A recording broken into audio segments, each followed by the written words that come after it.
breaks, it looks like you were shopping for a costume. You purchased some fake fur material. What are you gonna make? If she's not the one wearing it, A fursuit. making it. To me, the Vanessa is a furry. Let's go. Just like the FNAF fandom. Master on the beat, let's get it.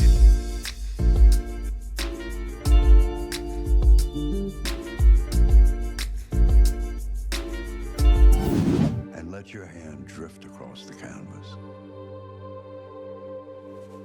I imagine a big booty bitch.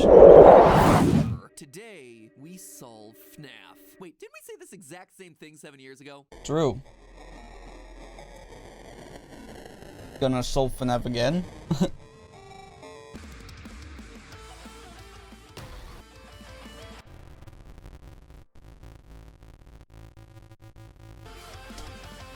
Okay.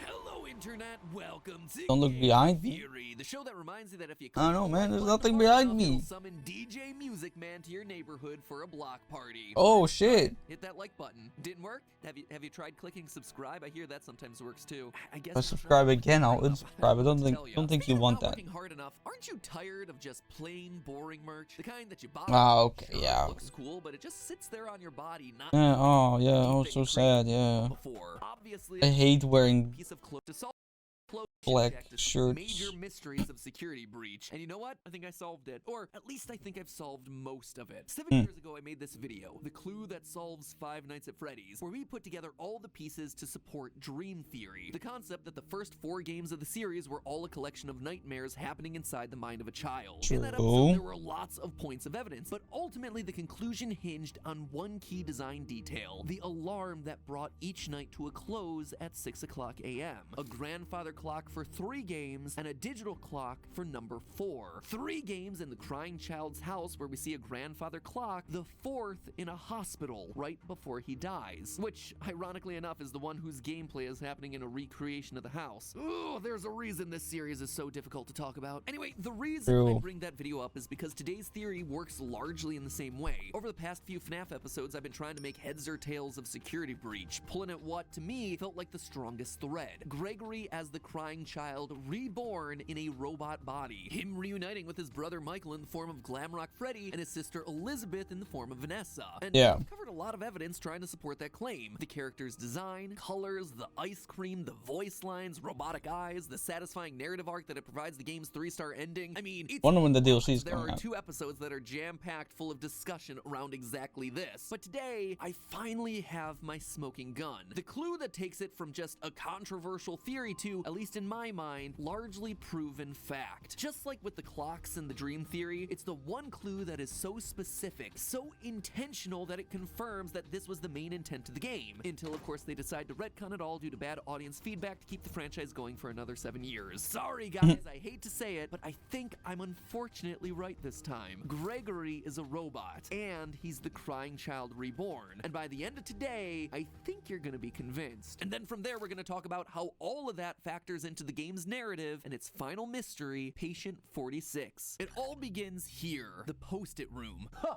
what? This is unexpected. After exploring the sewers to decommission Chica, Gregory winds up here. A room full of glowing staff bot heads and lots of post-it reminders on literally every surface. Yeah, with a family. This thing is a flashing neon sign that says, important lore here. And yet, in online discussions, it's been largely overlooked because it's kind of sandwiched in the middle of the game, overshadowed by the animatronic spaghetti monster ending. And even though I knew that something had to be hidden in here, trying to figure it out was like finding a needle in a haystack. So what is this? What are we looking at here? I think it's pretty obvious. Yeah?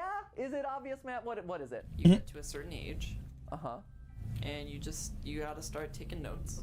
Post-it notes? Yeah, you just leave them around. Okay. But also there's robot heads. So with that incredible insight, I spent literal hours off camera trying to look at every No, it's probably because make sure that I had the full picture. AI trying to learn do not through post-it notes. learn from my mistakes. It took me so long, only to discover that the game files had been dug up and the post-it textures were just there in 3 simple images. Uh-oh. Just X Damn. for uploading these to GitHub. Flush those hours of my life down the toilet. When you study these post-it textures, you actually realize that there are 3 phases to the post-it notes. One that's barely legible, another where the spelling and drawing improve. Yeah, see, slightly, AI and the learning. final where they become nearly perfect. It looks like someone is trying to learn how to write and draw, slowly getting better over time. And it all begins here with a note written in binary. When you first enter the room, there's a cardboard box in the middle, which, if I were to guess, is steel wool trying to draw our attention to the most important post-it clues in what otherwise is a very crowded and busy looking room. On it, we get this binary string, which translates to "why is I?" That's it. The grammar, I think, is intentionally bad because this is a computer coming into consciousness, asking the question, Yep. why am I Knew it. alive? AI. And doing it written in binary, the language of machines, computers, robots. Elsewhere in the room is more binary that translates to hide. Whatever this thing is, it's scared and it's confused. It hides until it can better understand what or who it's meant to be. The other illegible phase 1 notes here are random flashing thoughts, the sky, kids, love, random glimpses of memories coming into focus. The phrase, "I can feel it," is this creature coming into consciousness. And this right here, "you are something family," which looks like Afton family, but it's pretty unclear. In short, it appears to be a machine that started speaking in binary, but as more and more memories start to take hold, it begins to write in normal alphabetic characters. When you dive into the notes from phases 2 and 3, though, things start to get much clearer. It's mainly images and text revolving around birthday parties, happy place, birthday time, family, a pile of presents, some cake, let's get snack, fun, fun, fun, friends forever, pizza time. Nothing particularly earth-shattering for a Pizza series about time. pizza restaurants. But then there's one post-it in the phase 3 notes that really stands out. The one clue that truly brings together the last 2 months of research. This thing is the linchpin. It's our smoking gun, my friends, and it all boils down to a present alongside 3 simple words, all for me. The party was all for me. Does that mean anything to you? Because it certainly does for me. You see, in the FNAF survival logbook, a seemingly innocuous workbook full of pizzeria-themed activities, you have 3 voices speaking through the pages. Michael Afton, writing his answers in red pen, the vengeful spirit Cassidy, using lightly faded text, and the crying child, altering the physical text of the book. One conversation that happens between Cassidy and the crying child plays out like this. Cassidy says, "The party was for you," and the crying child responds, "It was for me. All for me." Suddenly, all the party imagery makes sense. The balloons, the cake, the kids. This is the bite victim, the crying child, coming into consciousness and remembering the birthday party that took his life. And using this context, suddenly everything in these notes takes on a whole new meaning. In the first phase of notes, we see a crudely drawn house with a set of arrows pointing towards what looks to be a strange set of doors. Maybe another building? Which admittedly doesn't make much sense unless this is the crying child, who, in FNAF 4, would walk down and to the right and then back up to go to Freddy's with his brother every single day. In the phase 3 notes, we see this close-up of a bear, which would have been the last thing that the crying child saw before his head got chomped. Blue, yellow, green, and red, those are the flashing lights above the Fredbear stage as he gets bit. Or, you know, maybe it's the balloons on the nearby table for someone who can't tell the difference between blue and purple. Even things like hide and no hide relate to the crying child's behavior throughout FNAF 4. He hides under tables, and he is constantly made fun of for it throughout the game. We also see a lot of dialogue about running away. He's onto something. Post-its. Digging deeper, we also start to see other patterns emerging. The number 7 shows up repeatedly as both a set of tally marks as well as a set of 6 faces with a smaller 7th one off to the side. This ties us directly back to FNAF VR, where we had a glitching purple gravestone for Afton in the middle of 7 normal gravestones. 5 missing children, Charlie the puppet, and the smaller face watching on, the crying child. As he says in other notes, all my friends. There's also repeated use of the all my friends, aw. 3 kids, words repeated 3 times like home, home, home, and fun, fun, fun, 3 slices of pizza, 3 presents, even just counting to the number 3. So what would that mean? Well, think about it. We've seen a lot of references to a house and family throughout these post-its. Seems to me like it's a reference to the 3 Afton kids, Michael, Elizabeth, and the crying child himself. And the thing that brings all of it together, The crying child still doesn't have a name though. higher up in the room where we see the staff bots arranged like a family at dinner, a mother and a father alongside their 3 kids, 1 red-headed pigtailed girl, 1 boy, and a kid with his head bit off. And just to hammer it all home, in the middle of the table, the collectible is a poster for Fredbear's Family Diner, the place of the bite, the place where all of this began. It looks like the robot finally figured out who he was, and he started to recreate his family. The robot is the crying child, which by proxy then has to be Gregory. And if you need further proof of humanoid robots in the game, Illy Becky on Reddit caught this detail female from sister location, humanoid heads, ones that look very similar to Gregory's face. Oh, and a last thing, much to everyone's excitement, there's actually a new book series coming out later this year, a new season of Fazbear Frights called Tales from the Pizzaplex, obviously referencing the location and security breach. The cover of the first book in the new series, Robot Kid, there it is. Which leads us then to the last. Do we need to know more? The retro CDs. For those of you who don't know, there are 16 CDs around the map. I don't think we need to know more about that. Upgraded Freddy's eyes. From there, you take the CDs to a hidden room designed to look exactly like Mike's room from sister location. These CDs seem to be recordings of the therapy sessions for two patients. Patient 71, who we mentioned last time is clearly Vanessa, and patient 46, who we never get to hear speak. And over the course of the various sessions, 46 and 71 are set up to be direct opposites of each other. Vanessa likes flowers, patient 46 does not. Oh, you like those? The janitor on this floor has a garden and has been putting bouquets in the offices here for years. What's the problem? Oh, the flowers? I'll move them. Vanessa likes blue skies and doesn't like dark basements. 46 prefers it dark. I like the blue sky. I don't like dark basements. Oh, right. Too bright. When the shades pulled, it feels like we're in a cubbyhole or a cave, yeah? Vanessa doesn't like candy. 46 does. Would you like a candy? No, thank you. Those have 35 calories apiece. Sure. Damn. You can have a candy. Clearly, The 35 calories, that's it, bro. Which is why so many people online considered that patient 46 might actually be Vanny, Vanessa's alter ego possessed by Glitch. Or, even more extreme, Vanessa's evil twin sister, considering the fire ending shows us a dead Vanny on the That's ground, true. Vanessa looking down from the burning building's roof. But let's That could be a those ghost, two though. interpretations. First of all, Vanessa and Vanny are the same person. They have to be. All the Yeah. evidence leading up to this game in places like FNAF Special Delivery have pointed to a woman named Vanessa A getting mind hacked by Afton and reluctantly following his orders. And in this game, we still have pieces of evidence. For instance, in the CDs, we learn that Vanessa is buying fake fur to make the Vanny costume. On your breaks, it looks like you were shopping for a costume. You purchased some fake fur material. What are you gonna make? If she's not the one wearing it, A fursuit. she's making it. To me, the Vanessa is a furry. Let's go. Just like the FNAF fandom. Still trapped inside that burning building, but her body has died. She is one person. But could the persona of Vanny actually be patient 46? Again, the evidence just doesn't seem to add up to that. Throughout their sessions, we get multiple indications that the therapist is speaking to a child. The way they speak to patient 46 here, You don't want me to get in trouble, do you? I could be put in the corner for a timeout. Yeah, you think that's funny, huh? and again here, Tragedy always leads to a feeling of loss. It's a hole that feels funny, right? the way they explain simple words, And I'm surprised by your knowledge of computers. You're something of a phenom. Do you know what that word means? It means you have unusual skill, like a hacker. the way they point out that 46 doesn't fit into the chair. That chair doesn't really fit you, does it? They even mention the fact that they specifically work with children. You know, I work with people of all ages, from little kids to the very elderly. I understand that therapists would want to treat alters as they see themselves, but this just doesn't seem to fit. At no point do we get an indication that Vanny sees herself as a child. But now let's go back to what we assume we know about 46. They're a kid, they like the dark, they like candy, they're really good with computers. In fact, they're a bit robotic themselves, answering questions in cold, detached ways. When I read your account of what happened, it came across as, well, more of an objective rather than a subjective narrative. Oh, sorry. You don't know what that means, do you? Here again, we get another example of the therapist having to explain a relatively simple word. Now, look at our post-it room. It's a dark cave underground, outright labeled as "This is my home." On the central cardboard box is a drawing of candy. Ooh.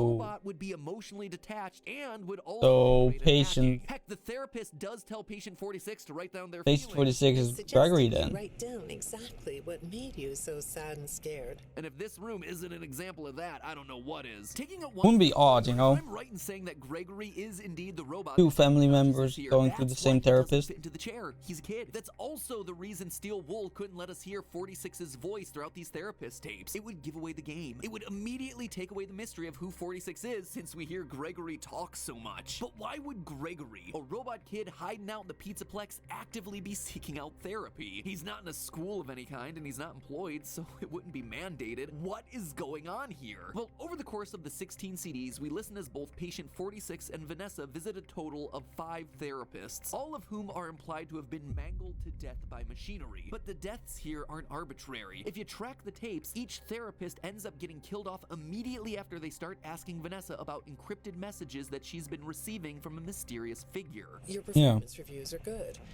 but a routine check of your online history has revealed that you spent quite a bit of time with someone in an encrypted conversation. We have transcripts, and I've read them. Dead the next session. The messages you're getting Don't get too close to the truth. are manipulative in nature. You know who I'm talking about. Why won't you open up about it? These files are full of details about your life. Again, dead the next session. When the encrypted messages get brought up to 46, same thing. When I saw some of your recent encrypted conversation logs, at first, I thought I was looking at more examples of you just talking with yourself. Then I realized it was different. When I study this, it sounds like there is someone else responding to you. A third therapist bites the dust. The therapists cover all sorts of topics. Bad childhoods, work history. One therapist even confronts patient 46 with all the other dead therapists. Nothing. No response. It's only once the encrypted messages come up that they're suddenly marked for death. We also know that it's 46 doing the killing here. The dead therapists are a complete surprise to Vanessa. Hi, go ahead. Sit down. I don't know you. What happened to... Oh, we'll get to know each other in no time. But to 46, it's just business as usual. Why did you lie? Why don't we come back to this another day? You're shaking your head as though that's not going to happen. He's shaking his head because he knows that now she is also marked for death. To me, this screams of 46 keeping tabs on Vanessa. He's going to therapy not for himself, but rather to follow her actions, making sure that she's not saying anything that she shouldn't about these encrypted messages. And when the therapists do get too close to the truth, they're bumped off. We learned in the last CDs that patient 46 isn't being manipulated, but is instead the one doing the manipulation. I don't Why think would you're Gregory being manipulated here. do I that? think you're the one doing the manipulating. No comment? Huh? Putting 2 and 2 together would tell us that patient 46 is the one communicating with Vanessa. He's controlling her life for some reason. In fact, 46 appears to be the reason Vanessa is working at the Pizzaplex in the first place. One odd detail of the in-game messages is that Vanessa was not supposed to get the security job. In the message marked for deletion, we see that Vanessa's lack of security experience gets the interviewer to not recommend her for the job. And yet, she's hired anyway, despite, as it says in another message, no prior qualifications. In both messages, we're told that it's an internal reference coming from the top that got her the job. Someone has brought Vanessa here for a specific purpose. And who better than a hacker that's clearly established to be in the Pizzaplex's emails? Patient 46, Gregory. In short, it looks like Gregory is manipulating the situation, determined to get Vanessa to work at the Pizzaplex, following her to all her mandated therapy sessions, and ultimately killing off anyone that gets too close to the truth. I mean, after all, Gregory is not opposed to using a bit of violence to get what he wants. We have to get these. True. I can upgrade you. He's also not opposed to lying about it. This upgrade, it was Chica's. Please be honest. How did you get it? When I was in the kitchen earlier, she fell into some sort of garbage smasher. Is she okay? No. Well, she's still functional. But why? Why is he going to all of this effort? Well, combine it with what we saw in the post-it room. There's a family reunion scene. Multiple post-its referring to family, the 3 siblings, their house. Remember what I said earlier? A robot has come into consciousness and is trying to reclaim what he lost, his family. He wants the family back together, and so he's doing everything in his power to make that happen. Using his hacking skills, he's managed to break into staff files, so he knows that there's something off about Vanessa. Maybe he even knows that his dad's consciousness is inside of her. He's also got his brother and Freddy and his dad in the basement. The family in this game is truly coming together again, reclaiming what Crying Child once lost. And that's it. That's the whole theory done. There are definitely no holes or flaws to anything I just said. Don't look any deeper than everything I just told you. All right, fine. There might be a few itty-bitty holes to all of this explanation, namely some of the info that we get from the last 2 CDs. If patient 46 is Gregory, then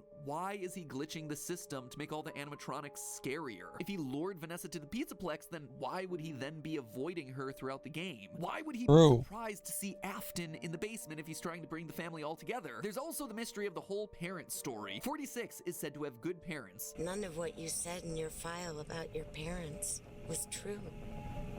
The truth is, you had great parents. A great childhood.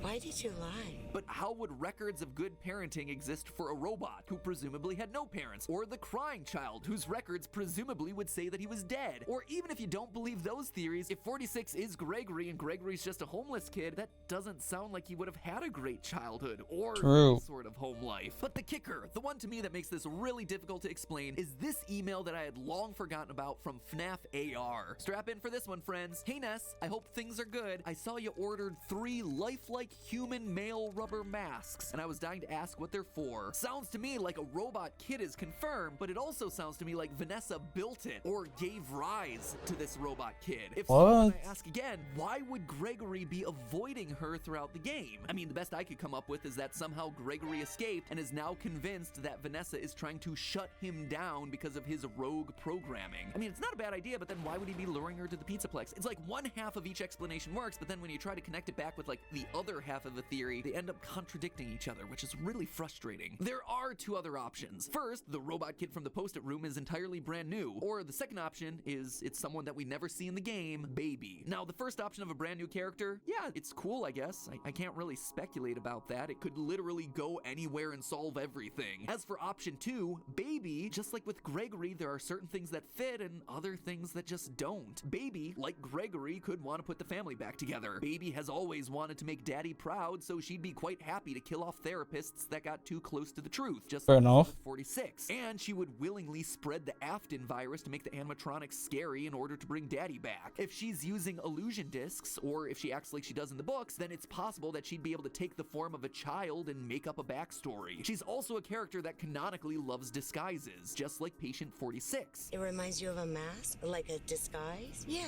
I can see that. You like the idea of being disguised? Disguises let you be sort of invisible, don't they? There's also a line about the therapist being able to see Patient 46's eyes. That's better. On this side of the desk, I can see your eyes. And we know that Baby's eye color has always been an important detail in the past. True. As with Gregory, there are still a number of holes with this line of thinking. Baby/Elizabeth likes flowers. Patient 46 doesn't. We also know Baby hates being in the basement of Sister Location. So then why, as Patient 46, would she prefer to live in a cave rather than blue sky? In short, as I wrap up my overall coverage of Security Breach, I guess I gotta summarize it like this. This game is frustrating from a lore standpoint. Smaller questions like Glamrock Bonnie and Golden Freddy, yeah, those are pretty easy to answer. But when it comes to what this game was actually about, no one theory actually solves it all in a clean way. There are references to every corner of the FNAF universe in here, but as a result, nothing fits cleanly together to solve everything. There are pieces that always dangle or always contradict something else. Do I think the crying child is here based on the post-it room? Yes, absolutely. Is he Gregory? I mean, right now, I think that he's our best option. Is he also Patient 46? It seems like he's trying to be, but there are just a lot of holes there. And there are holes in the Baby theory too. And that honestly just leaves the option of a mysterious third party pulling the strings behind the scenes, which on one hand would be welcome. I'd love to see a new character inserted into this lore. But on the other hand, it also feels unsatisfying because it's like, well, that came out of nowhere. This franchise has never operated like that, so it feels weird for it to start acting that way now. Individually, small pieces of the mystery make sense, but when you take a step back and look at the wider lore of this series, how it connects to other games, how it connects to the wider story arc that's been created, that's when things start to fall apart. And I think that is what is so frustrating with this title. So that's what I'm left with. Let me know what your thoughts are. Are you seeing things that I'm not? Hopefully it at least sparked some ideas in your head. And hey, if it did, you can let me know live right now. I am officially live with other members of Team Theorist, other FNAF tubers, all of us covering things about this game. My hot takes on the Security Breach lore, other theories that we haven't covered yet, and of course, just generally chatting about what we thought of the game, where we think the franchise is going, and what we predict will be the upcoming DLC. Nothing is off the table, friends, so if you have FNAF theories yourself, throw them out there and we can discuss them live. Link is down. Alright, that was not really helpful, was it? Like he definitely covered why Gregory could be the crying child, right? I feel like that's the best bet, just like he said. He's still not satisfied with that answer though. He's still got a lot of, you know, unsolved reasons. We do know Vanessa is the other patient, right? It's just a lot of it just doesn't make sense. And that's what he also said, like, just frustrating because nothing makes 100% sense, right? And I agree with, like, not, wouldn't be cool if there's, like, suddenly a new character out of nowhere that just explains everything, right?